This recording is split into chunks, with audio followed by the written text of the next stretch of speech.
Hello. Today I want to introduce you to this small lathe that I picked up at an auction last week.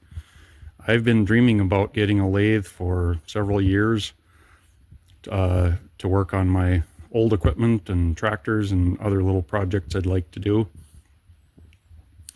I've passed up a few at auctions.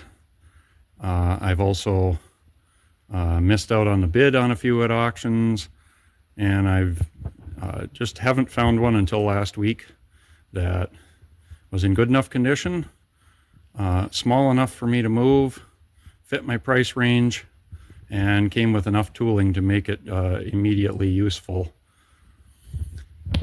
So you'll see I had to put up some blue tarps because I have to maintain the myth that you may have about me that I'm well organized and efficient. I hate to break it to you, but I am not. So let's take a good look at this little lathe. First of all, I want to show you this nameplate.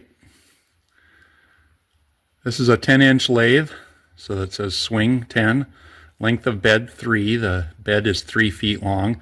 That does not mean how long a piece you can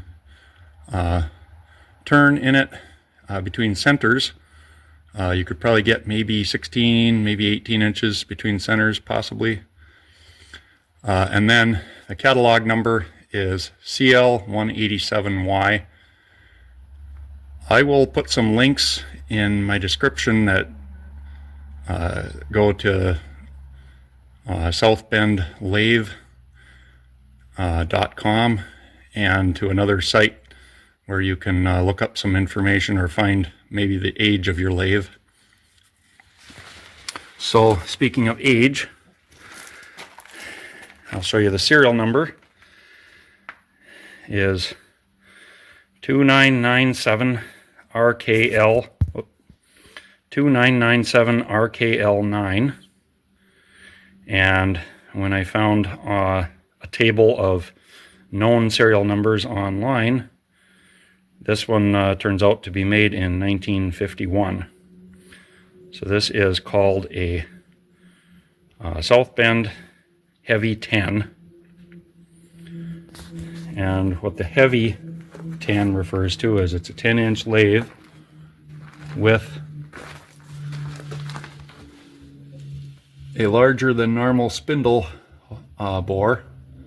This one is 1 3/8, so you can get a fairly large diameter shaft through it for turning if you're turning something longer or have to stick it farther into the spindle.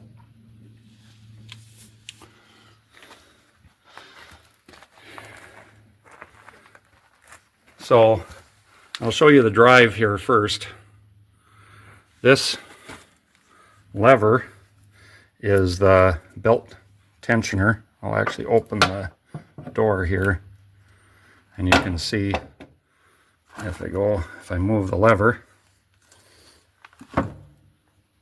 belt tightens and the belt loosens.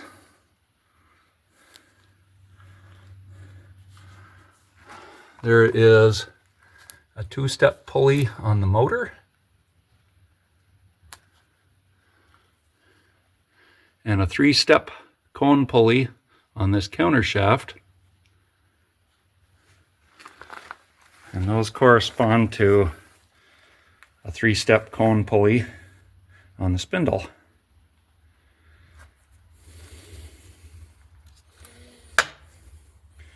And in combination with back gear right here, you can get 12 speeds.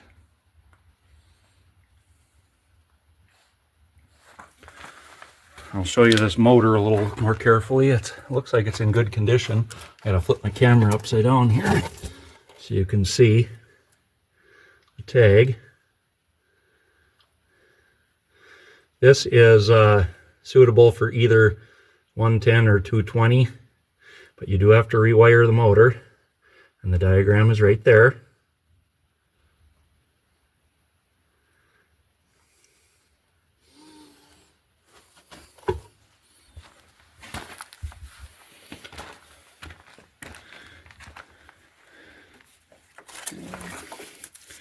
and it currently appears to be set up for 220 15 amp. I'm actually going to double check the wiring in the motor and make sure that's actually true before I try plugging it in.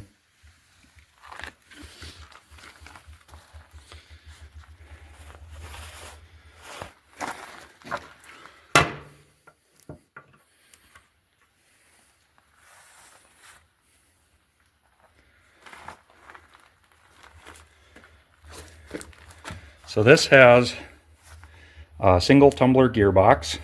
If you look at this chart, shows all the different feed rates and thread pitches that you can achieve when you are threading with it. The in and out refers to this sliding gear on the end here. That's out and that's in.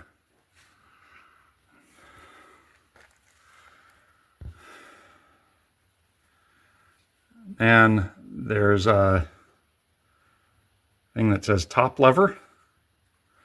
That refers to this lever right here on top of the gearbox. I'm sorry, my camera cut out while I was trying to show you the gearbox and trying to get the top lever to move. I actually had to adjust, or I had to move this. This is actually a reversing gear, but it also needs to be engaged when you're using the gearbox to drive. So it has 3 positions actually: up, center, and down. And you would use the reversing gear to change the relationship between the direction of the spindle drive and the direction of the feed screw, the lead screw. Particularly if you are using the reversing switch, which I didn't show you. This has a reversing switch right there. Drum switch, forward, off, and reverse. And that will only reverse the direction of the motor, and thus it will reverse the direction of the spindle. And if you still need the lead screw to turn a certain direction, you can use that reversing gear to accomplish it. Anyway, I had to engage that in order to be able to turn the spindle a little bit, and then I could move this. This would be, as I was pointing out, top lever. I'll show you left, center, or right on each of these: left, center, right. And then each of these columns corresponds to a position of this lever here. You just pull the pin out, you slide it to another one, and engage it.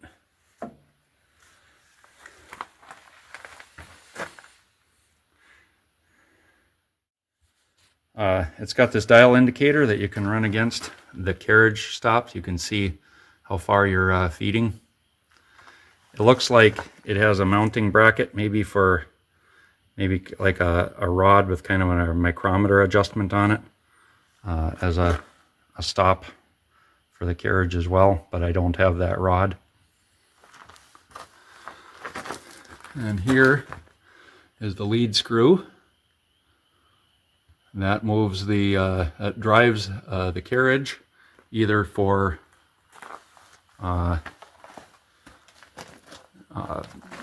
feeding this way, or it can feed the cross slide, which turns freely. And you would pick which one you want it to feed with this selector right here. Of course, you probably have to move it a little to get it to adjust. You engage it with this clutch. It's just got a star wheel for the clutch. This other lever here still uses the lead screw to drive, but this is for threading, and it actually uses a half nut setup that clamps down on the lead screw. And there is a little indicator that would bolt on right here to use when you're cutting threads. Everything seems to be free.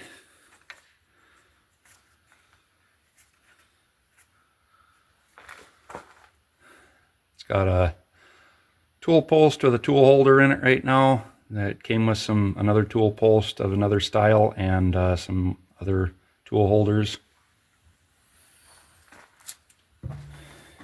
It has currently has a live center in the tailstock.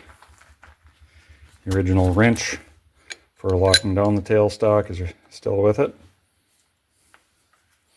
Here's the lock for the quill. You can turn that in. That turns freely. Everything that's bright metal is a little bit rusty, but I have not done anything yet to clean it up, with one exception. I'll actually show you that. When I first saw this lathe,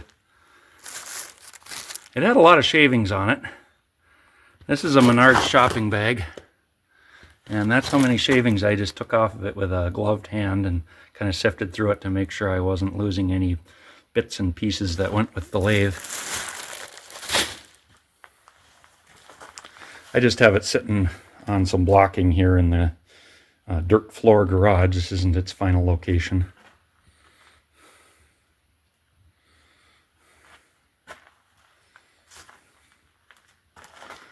It's got a set of collets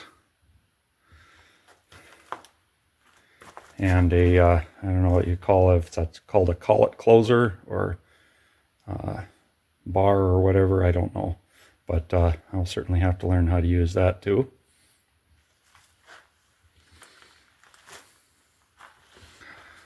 Go around behind here.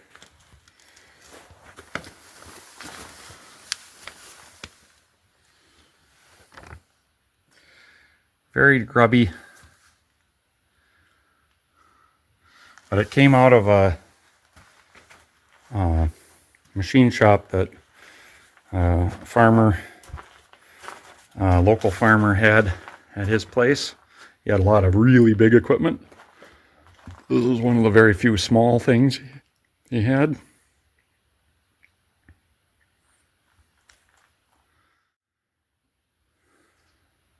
I'll show you some of the tooling that came with it.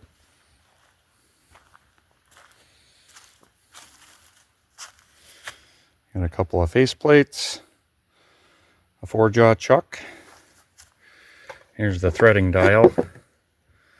That's how you know when to engage the drive for threading.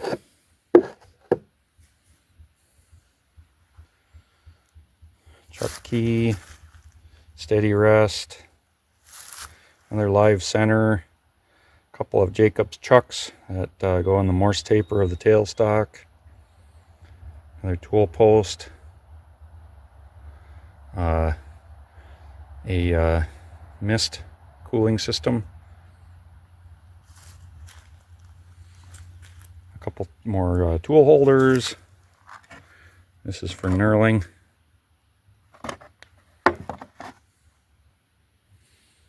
Several cutters, and a spare belt.